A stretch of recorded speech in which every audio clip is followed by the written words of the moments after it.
10 listed in the US. Niger Customs Administrations deepen cooperation to boost border trade. NCDC reports decline in cholera cases, warns of possible resurgence. And NYSC set September 7 for 2026 Batch C registration. And finally, NPC Chairman Aminu Wushishi dies after brief illness. Those are the headlines. Now the news in details.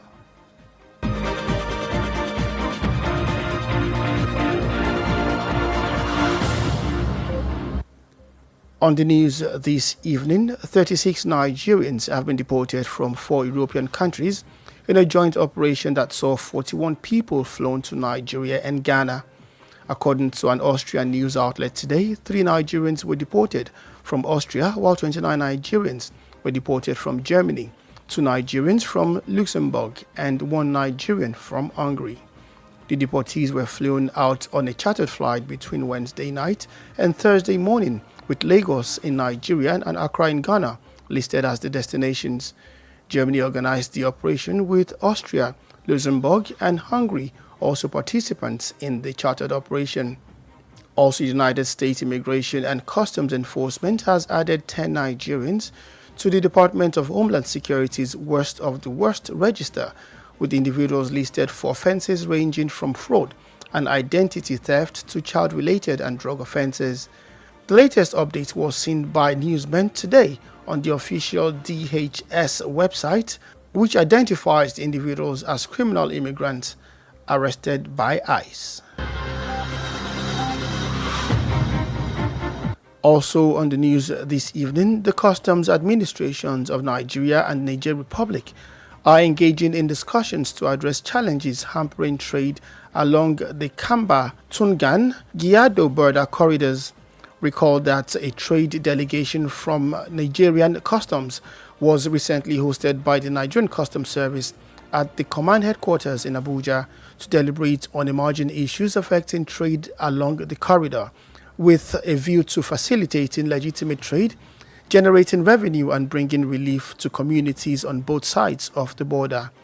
In a statement by Mustafa Mubarak, Assistant Superintendent of Customs and Deputy Public Relations Officer, KB Area Command of the Nigerian Customs Service, both Customs Area Controller, KB Area Command, Controller Mahmoud Matawale Ibrahim, and Controller Abdul Wayil Vincent of the Niger Republic, amongst other stakeholders, decided to work towards forging stronger collaboration between Nigeria and Nigerian customs, particularly in facilitating trade through Kamba corridors.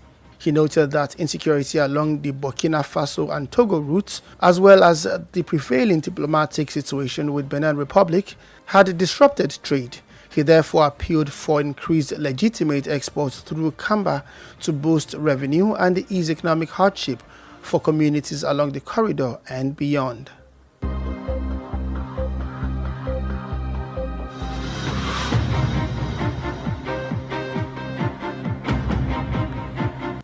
The Nigerian Center for Disease Control and Prevention, NCDC, has reported a major decline in cholera cases, but warned that the disease is still spreading in parts of the country. NCDC Director General Dr. Jide Idris gave the warning today during a briefing on the cholera and diphtheria outbreak in Nigeria.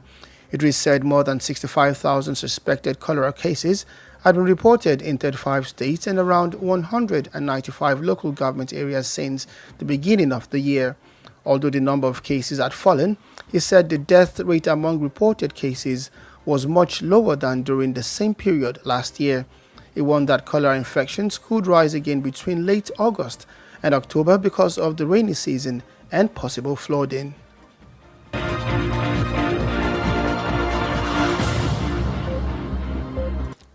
The Minority Caucus of the House of Representatives has called on President Bola Ahmed Tinubu to withdraw $5 billion from Nigeria's external reserve to fund an emergency national security intervention against terrorism and banditry in the northern Nigeria.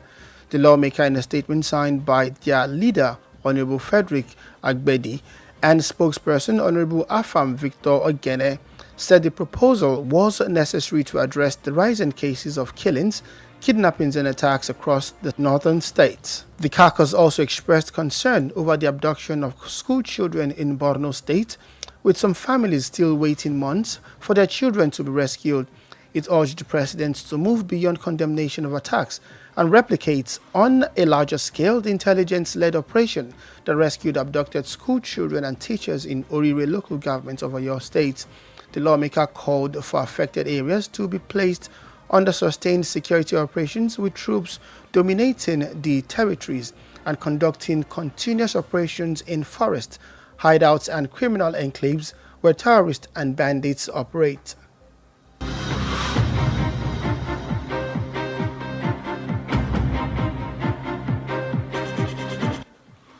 Also on the news this evening, the National Youth Service Corps has announced Monday, September 7 to Sunday, September 13, 2026 as the period for online registration for prospective members of the 2026 Batch C. The scheme also warned prospective corps members that National Education Records Database clearance is compulsory before they can complete their NYC registration. According to the notice on X today, all prospective members are required to obtain their NERD clearance certificate before commencing the registration process. The NYC advised prospective corps members to obtain their NERD clearance early to avoid delays in their mobilization.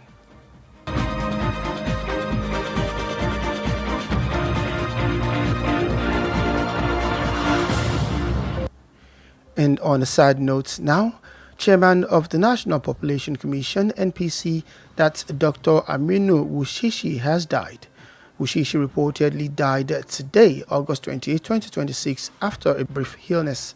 The news of his demise reached Mina, the Niger State capital, around the time of the Jumat prayer, throwing associates and political circles in mourning. Wushishi, a former secretary to the Niger State chapter of the People's Democratic Party, was said to have taken ill briefly before his death, which was confirmed by his special advisor on media, Stanley Mbosu. As of the time of filing this report, details surrounding his death and funeral arrangements were still being awaited.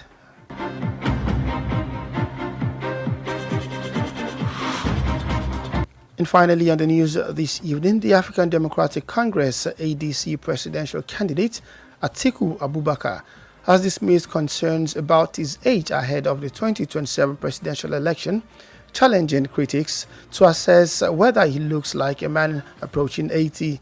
Atiku, who spoke in an interview with BBC Hausa published today, was responding to concerns about whether he could be physically and mentally capable of leading Nigeria effectively for 4 years term if elected. The former vice president also referred President Bola Tinubu's age during the exchange, when the interviewer pointed out that Tinubu was not yet 80. Atiku responded by asking whether he looked like someone who had reached 80 years of age. The comments come as Atiku steps up preparations for the 2027 election and seeks to mobilize opposition politicians under a coalition aimed at challenging the ruling All Progressive Congress. And that's it on the national news, but before we end the news, here are the highlights. 36 Nigerians have been deported from 4 European countries in a joint operation that saw 41 people flown to Nigeria and Ghana. Also, the United States Immigration and Customs Enforcement has added 10 Nigerians to the Department of Homeland Security's worst of the worst register, with the individuals listed for offenses ranging from fraud and identity theft to child-related and drug offenses. We also said the Customs Administration of Nigeria and Niger Republic are engaging in discussions to address challenges hampering trade along the Kamba-Tungan-Giyado border corridors. And also the Center for Disease Control and Prevention, NCDC, has reported a major decline in cholera cases, but warned that the disease is still spreading in parts of the country. And also the National Youth Service Corps has announced Monday, September 7 to Sunday, September 13, 2026 as the period for online registration for prospective members of the 2026 Batch C. And we also said in the news that the chairman of the National Population Commission, NPC, Dr. Aminu Wushishi, has died. Wushishi reportedly died today, August 28, 2026, after a brief illness. The news bulletin was compiled, edited, and delivered by Kunle Olowu. Remember to stay connected with us on all social media platforms at Wells Radio 893. Also like our Facebook page at Wells Radio 893 FM fan page. You can listen live on our website www.wellsradio893.com. Also call or WhatsApp Wells Radio Newsroom on 091-6893-2000 for any eyewitness account. Thank you for listening and God bless you.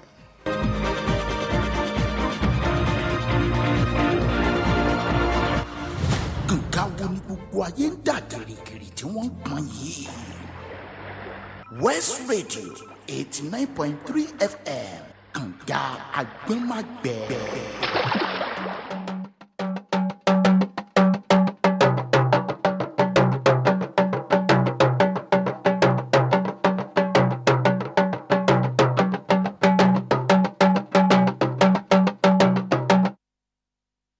Ẹ káalẹ́ o, àkójọpọ̀ ìròyìn ilé wa ló ń dé sétí gbọ́ yín láti ìkànnì Kanga Agbọ́nmágbẹ̀ Wells Radio 89.3 FM tí a kalẹ̀ sí òpópónà Aláàfin Avenue, Olúyọ̀lé Estate, Ìbàdàn.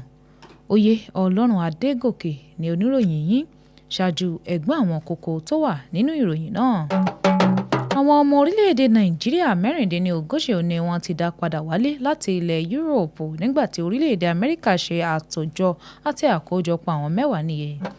Nàìjíríà àti àwọn alákòóso àjọ aṣọ́bodè Niger ni wọ́n ti mú àjọṣepọ̀ wọn jinlẹ̀ sí lórí ìmúgbòòrò ìṣòwò ti ẹnu ààlà ìloro ìlú. Àjọ tó ń mójútó àkóso àti ìdènà mọ́ àjàkálẹ̀ àrùn lórílẹ̀‐èdè yìí ó ní wọ́n ti fìròyìn léde nípa bí àrùn onígbáméjì ìyàn kọ́lẹ́rà bó ti ṣe já wálẹ̀ tó ń tì ìkìlọ̀ lórí wípé ó ṣeéṣe kó tún wáyé.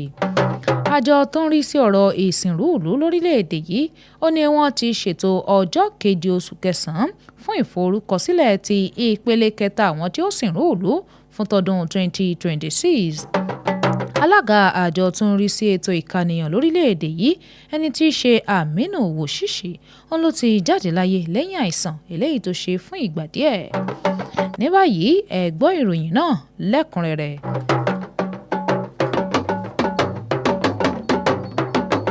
Àwọn ọmọ orílẹ̀-èdè Nàìjíríà 36 ni wọ́n ti dá padà sílé láti orílẹ̀-èdè Yúróòpù 4 níye nínú iṣẹ́ alájọṣepọ̀ ṣe èyí torí sí bí wọ́n ṣe kó àwọn ènìyàn 39 padà wá sí orílẹ̀-èdè Nàìjíríà àti Ghana.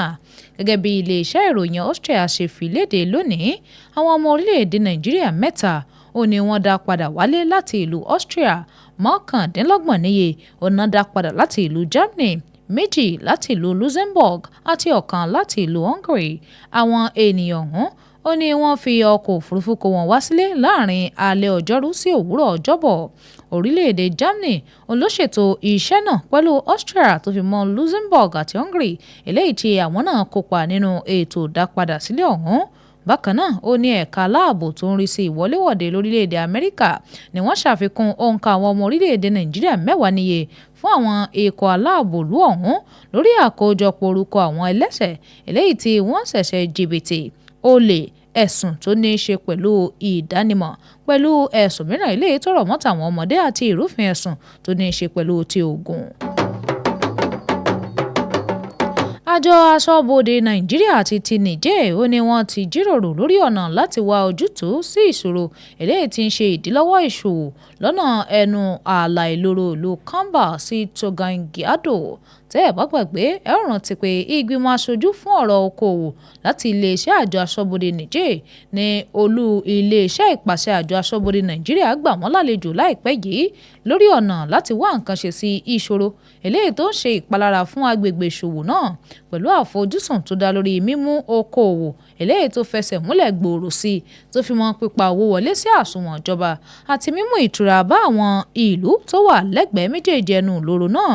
Nínú àtẹ̀jáde eléyìí tó wá wáyé nípasẹ̀ igbákejì ọ̀gá àgbà àti igbákejì alukoro ẹ̀ka àpàṣẹ àjọ aṣọ́bodè ti agbègbè Kebbi ẹni tí í ṣe Mustapha Mubarak àti ọ̀gá àgbà ti àjọ ti Niger Abdullahi Vincent tó fi mọ́ àwọn ìgbìmọ̀ tí ọ̀rọ̀ kàn wọ́n ṣe ìpinnu láti ṣiṣẹ́ papọ̀ láti mú ìbáṣepọ̀ àjọ aṣọ́bodè Nàìjíríà àti ti Niger lágbára sí i pàápàá jùlọ nínú ìgbésẹ̀ okòòwò eléyìí tí ń gba kàǹbà kọjá.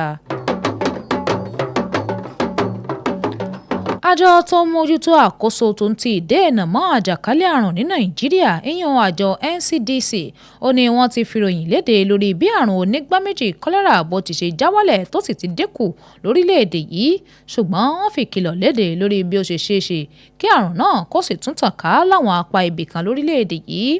Ọ̀gá àgbà àjọ náà ẹni tí í ṣe dókítà Jídé Idris olófìkìlọ̀ ọ̀hún léde ní ọjọ́ Ẹtì Jímọ̀ tí í ṣe lónìí ní àkókò ìjíròrò lórí àrùn onígbáméjì àti ìbújáde àrùn eléyìí tí olóyìnbó ń pè ní diphtheria ní orílẹ̀-èdè yìí. Idris sọ̀rọ̀ lórí bí ìròyìn bó ṣe gbé àrùn onígbáméjì eléyìí tí òǹkà rẹ̀ lé ní 75,000 níye tó jẹ́ pé wọ́n fura sí pàwọn kan ti lùgbàdì rẹ̀ láwọn ìpínlẹ̀ 35 àti ìjọba ìbílẹ̀ 200 láti ìbẹ̀rẹ̀ ọdún yìí. Bó tilẹ̀ jẹ́ wípé òǹkà ọ̀hún padà já wálẹ̀ ó wípé òǹkà wọn tí wọ́n jáde láyé náà òun náà ìròyìn gbé pé ìyún náà já wálẹ̀ ó wá ṣe ìkìlọ̀ nípa bí àrùn onígbáméjì ọ̀hún bó ṣe tún lè ròkè sí i láàrin ìparí oṣù kẹjọ àti oṣù kẹwàá nítorí àkókò òjò àti ẹ̀kún omi eléyìí tí ó ṣeé ṣe kó wáyé.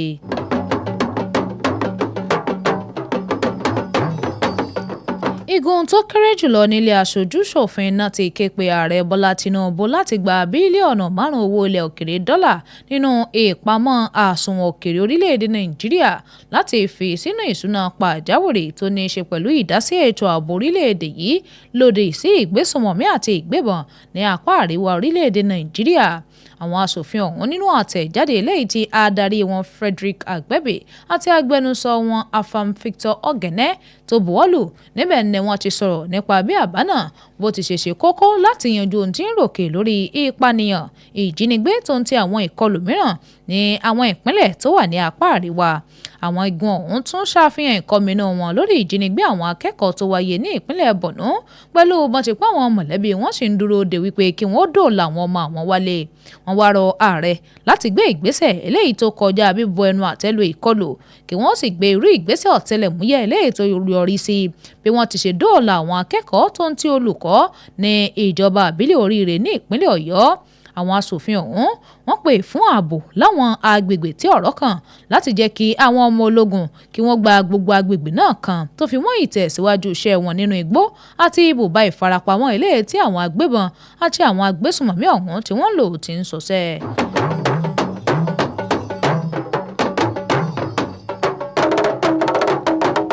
Àjọ tó ń rí sí ọ̀rọ̀ ìsìnrú-ìlú lórílẹ̀‐èdè yìí ìyún NYSC ni wọ́n ti kéde ọjọ́ Ajé ọjọ́ 7 oṣù kẹsàn-án sí ọjọ́ Àìkú ọjọ́ 13 oṣù kẹsàn-án ọdún 2026 gẹ́gẹ́ bí àkókò forúkọsílẹ̀ lórí afẹ́fẹ́ fún àwọn tó fẹ́ sin ìrú-ìlú fún ìpele ẹlẹ́ẹ̀kẹta tọdún 2026. Àjọ ọ̀hún ṣèkìlọ̀ fún àwọn tó fẹ́ sìnlú lórí àkọsílẹ̀ ètò ẹ̀kọ́ eléyìí tó yẹ lójú òpó ṣáájú kó tó di wípé wọ́n parí gbogbo ìforúkọsílẹ̀ tó yẹ gẹ́gẹ́ bí ohun tán wá fi léde lójú òpó X wọn lónìí.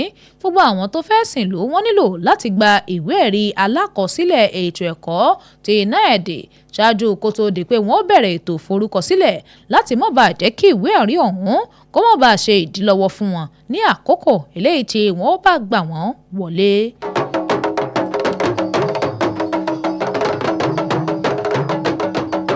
Alága àjọ tó ń rí sí ọ̀rọ̀ ètò ìkànìyàn lórílẹ̀‐èdè yìí ìyún àjọ NPC ẹni tí í ṣe dókítà Aminu Wushishi ó ní ó ti jáde láyé. Ìròyìn gbé wípé Wushishi gbẹ́mìí lónìí ọjọ́ 28 oṣù kẹjọ ọdún 2026 lẹ́yìn tó ṣe àìsàn fún ìgbà díẹ̀. Ìròyìn ìjádeláyé rẹ̀ ọ̀hún ló kàn wọ́n nílùú Minna tí ṣe olú ìpínlẹ̀ Niger ní nǹkan bíi àkókò ilé tí wọ́n ṣe àdúrà jímọ̀ èyí tó sọ ọ̀pọ̀ alábàáṣe tó ń ti gun olóṣèlú rẹ̀ sínú ìdárò tó ń ti ìṣọ̀fọ̀. Wushishi tó jẹ́ akọ̀wé tẹ́lẹ̀ rí fún ẹgbẹ́ òṣèlú alábùradà PDP ti gun ìpínlẹ̀ Niger ní ìròyìn àìsàn rẹ̀ tó ń ti jíjáde láyé rẹ̀ ló jẹ́ jíjẹ́rìísí látẹnu olùdámọ̀ràn pàtàkì lórí ìgbóhùnsáfẹ́fẹ́ ẹni tí ṣe Stanley Nwosu ní àkókò àkójọpọ̀ ìròyìn yìí. Ohun tọ́rọ̀ mọ́ ikú rẹ̀ tó ń ti ètò ẹ̀yẹ ìkẹyìn rẹ̀ kò tíì jáde síta. olùdíje dupò ààrẹ nínú ẹgbẹ́ òṣèlú ọlọ́wọ́-bọ̀wọ́ ADC ẹni tí í ṣe Àtíkù Abubakar ló ti ṣe ìkódànù ìkọminú nípa ọjọ́ orí rẹ̀ ṣáájú ètò ìdìbò ààrẹ tọdún 2027. Ó wípé kí àwọn tó ń ṣe àríwísí kí wọ́n wò ó bóyá òun dàbí ọkùnrin eléyìí tí ti ń wọ 100 lọ.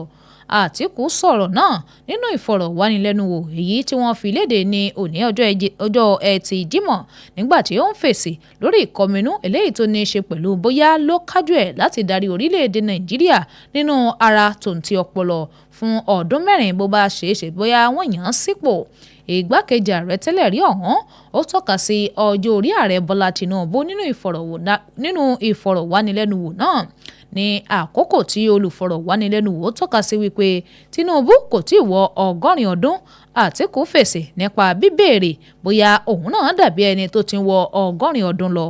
Ọ̀rọ̀ ọ̀hún ló wáyé bí Àtíkù ti ṣe ń gbáradì fún ètò ìdìbò ọdún 2027 àti bó ti ṣe ń wá láti ṣe àtòjọ àti àkójọpọ̀ àwọn ẹgbẹ́ òṣèlú alátakò lábẹ́ ètò ìfimọ̀ṣọ̀kan láti dojúkọ ẹgbẹ́ òṣèlú olóṣùṣù ọwọ́ APC eléyìí tí ó ń ṣàkóso darí lọ́wọ́.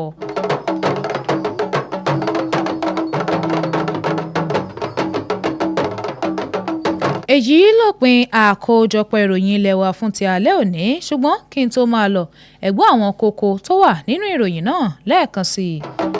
Àwọn ọmọ orílẹ̀-èdè Nàìjíríà 36 ni wọ́n ti dá padà sílé láti orílẹ̀-èdè Yúróòpù 4 nínú iṣẹ́ alájọṣepọ̀ ṣe torí sí bí wọ́n ti kó àwọn ènìyàn 39 padà wá sí Nàìjíríà àti Ghana. Bákan náà ni ẹ̀ka aláàbò tó ń rí sí ìwọléwọ̀de orílẹ̀-èdè Amẹ́ríkà ṣàfikún òǹkà àwọn ọmọ orílẹ̀-èdè Nàìjíríà 10 níye fún àwọn ikọ̀ aláàbò ìlú ọ̀hún lórí àkójọpọ̀ orúkọ àwọn ẹlẹ́ṣẹ̀ eléyìí tí wọ́n lùgbàdì ẹ̀ṣẹ̀ jìbìtì, olè, ẹ̀sùn tó ní í ṣe pẹ̀lú tọmọdé àti ìrúfin ẹ̀sùn ti ogun. Àjọ aṣọ́bodè Nàìjíríà àti Niger Republic náà ti jíròrò lórí ọ̀nà láti wá ojútùú sí ìṣòro eléyìí tí ń ṣèdílọ́wọ́ fún ìṣòwò lọ́nà ẹnu lóró ààlà Kamba àti Tugangi Ado.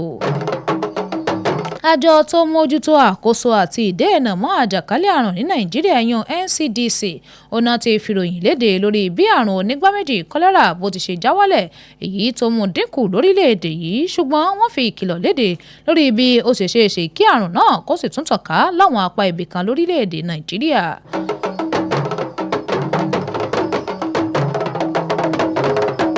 Àjọ tó ń rí sí ọ̀rọ̀ ìsìnrú ìlú lórílẹ̀‐èdè yìí NYSC náà ti kéde ọjọ́ Ajé ọjọ́ 7 oṣù kẹsàn-án sí ọjọ́ Àìkú ọjọ́ 13 oṣù kẹsàn-án ọdún 2026 gẹ́gẹ́ bí àkókò forúkọsílẹ̀ lórí afẹ́fẹ́ fún àwọn tó fẹ́ sìnrú ìlú tó jẹ́ ti ìpele kẹta tọdún 2026.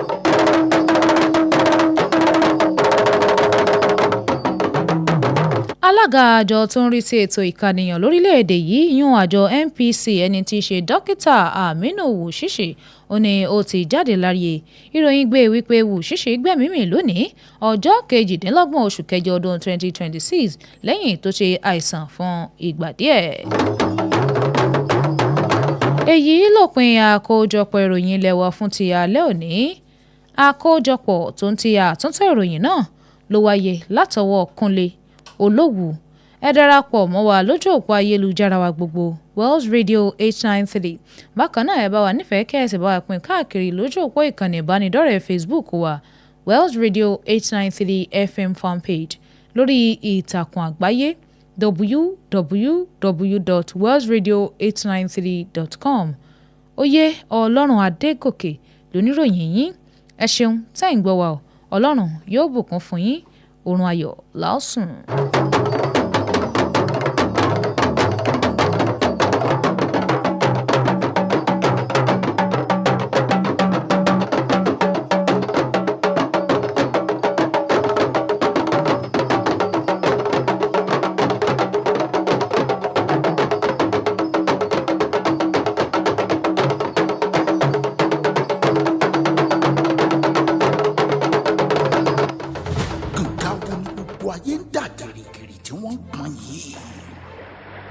West Radio 89.3 FM.